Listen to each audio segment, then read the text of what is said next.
Hey, and welcome to Rethinking Trauma and Transition. And at Rethinking Trauma and Transition, we challenge the stigma surrounding trauma and the healing through our podcast. We aim to empower those who are experiencing these challenges, providing them with the knowledge and language necessary to embark on a transformative journey towards a more fulfilling life. Thank you. And we actually don't have a guest this week. It's just you and I, isn't it? It is. Makes a pleasant change. It does. In some ways. Yeah, guess always good. So we thought we've been having quite an interesting conversation about how sometimes we approach that task of trying to, I suppose, source contentment or happiness or calm even, and how what you and I both know sometimes is that, weirdly enough, people, and I count myself as one of them, we get stuck with the lure of busy. Yeah, some people, I think people in general like to overcomplicate their lives. The kind of classic places of this are in the world of martial arts, where people do extraneous things to get something done that doesn't need to be done. So they add a lot more bullshit, if you like, into that system, into their life that is completely unnecessary.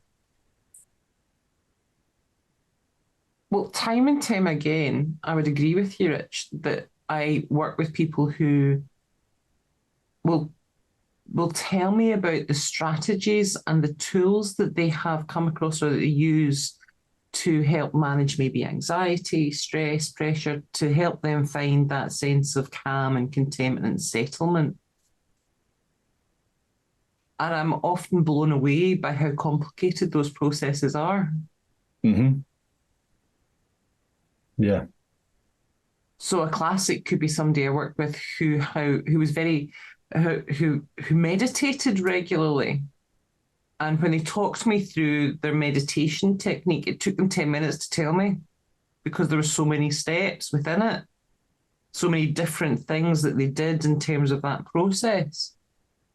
And it got to the end of that, and my comment was, wow, that's stressing me out just thinking about it. But when we had a conversation about what brought them a sense of stillness, a sense of settlement, it was running. But they had got caught up in thinking that this was a waste of time, that they had to utilize all of their time as much as they could. So they now listen to podcasts while they ran. So they didn't have that stilling of the thoughts because they were still doing something else. Now, podcasts might work for some people in terms of giving that space, but for this person, it didn't. So when we had that conversation, they stopped listening to podcasts and they got their stillness back. Yeah. And in a similar vein is people take on, I was going to say, use the word persona, but I don't think it's quite the persona. It's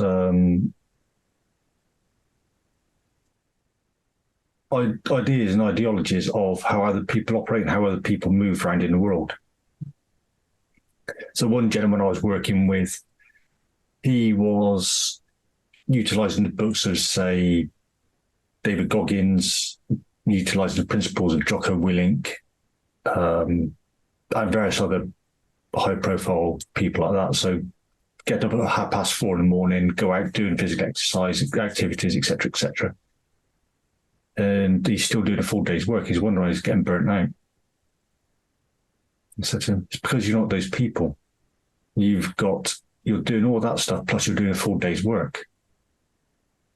How sustainable is that for you? And it isn't, not for the vast majority of people, because the vast majority of people don't have the resources, time to be able to move between those kind of things. It's about finding that balance between the extremes of both ends, and somewhere in the middle is a righteous path, I guess. as interesting as I was listening to you, there was a phrase that kind of jumped into my head, and that is, it's one of those situations where often less is more. Mm-hmm. And I'm wondering if in the search for a solution, we sometimes don't see the obvious, that actually Yeah. what we need to do is create a bit more balance, not add more stuff in. Mm-hmm. It's taking a metaphorical step back and going, does this serve a purpose? What else is this extra step adding into my life? And where can I find that contentment? Where can I find that joy, peace, happiness, whatever it is you want to call it?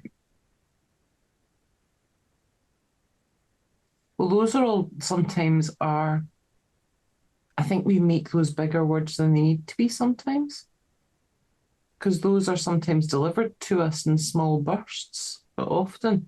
And those are things like maybe that 5 minutes on a park bench watching feeding the ducks, or that half hour going for a run where actually it's just space for us, and all we have to pay attention to is the rhythm of our feet and our breathing and nothing else. And that occupies our thoughts. Mm-hmm. And in those moments, we find that stillness, we find that calm. There's a chap who I know, he had quite severe post-traumatic stress. So he was going to see his psychiatrist, counsellor, whomever it was.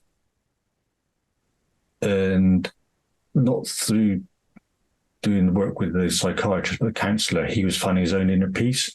And what he was doing, he didn't realise it, he was going out, buying himself a coffee, going to the beach and sitting there drinking his coffee, watching the waves going in and going out.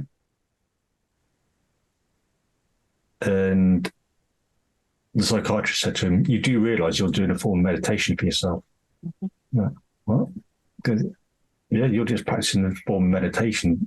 It's not a traditional form of meditation, but as a meditation, it works for you. Just find that 5, 10 minute, half hour, whatever it is, time out to yourself. Well, I mean, I live quite close to the beach, so that's one of my favourites as well. And I know that I can tell that when my head's really busy, that actually that's probably one of my go-to places, Mm-hmm. is walking the beach. Because, yeah, it's in that moment you ground, you connect, and you still. And in the stillness is where we find that settlement, that calm. And it's not because we're not engaged with things, we are. It's just that what we're engaged with has a different rhythm that allows us to decompress. Mm-hmm. Yeah. It's getting out of your head back into the body. Mm-hmm. Well, the runner I was talking about noticed when they stopped listening to podcasts, noticed different things as they ran. They started to pay attention to the different texture and feel of the different terrain under their feet. They noticed when they engaged with the actual action again, a whole level of different sensory input that they hadn't had before, that they had filtered out. But each of those inputs that they now paid attention to grounded them in the action, grounded them in the present. And as you see, it's very meditative, because we're engaging fully in that action rather than trying to split ourselves into umpteen different bits. Yeah. So what's your takeaways for this episode, Ali? Definitely less is sometimes more. Mm-hmm. Finding the balance, and I suppose reviewing the things that allow us, that are probably already in our lives, that allow us those moments of switch off and those moments of quiet and settlement, and doing more of them rather than building in the extras. What about you? Yeah, I'd agree. It's whatever word works for you. Is it finding happiness, joy, contentment, meditation, whatever it is? and utilising that word and finding that balance between extremes somehow, somewhere. And finding a system that works for you. Utilise, in the words of Bruce Lee, or in words of my friend Orlando, as he says, use the words of Bruce Lee, use what is useful, but shelve the rest. Bruce Lee was get rid of the rest, but that rest might become useful at some point. Yeah. And that comes back to, it's not always about adding things in. No. It's about making conscious choices over what we do and how we do them. Mm-hmm. And if there's value in that, don't overlay something extra. Stop listening to podcasts while you're on if you don't need to, because you're just detracting away from that moment of meditation. Mm-hmm. Yeah.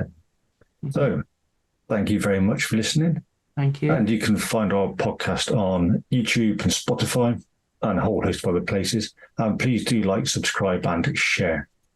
And if you want to contact us or would like to work with either Rich or I or us as a unit, then please do click in contact, and the contact details are also in the show notes. So, thank you very much for listening. Thank you.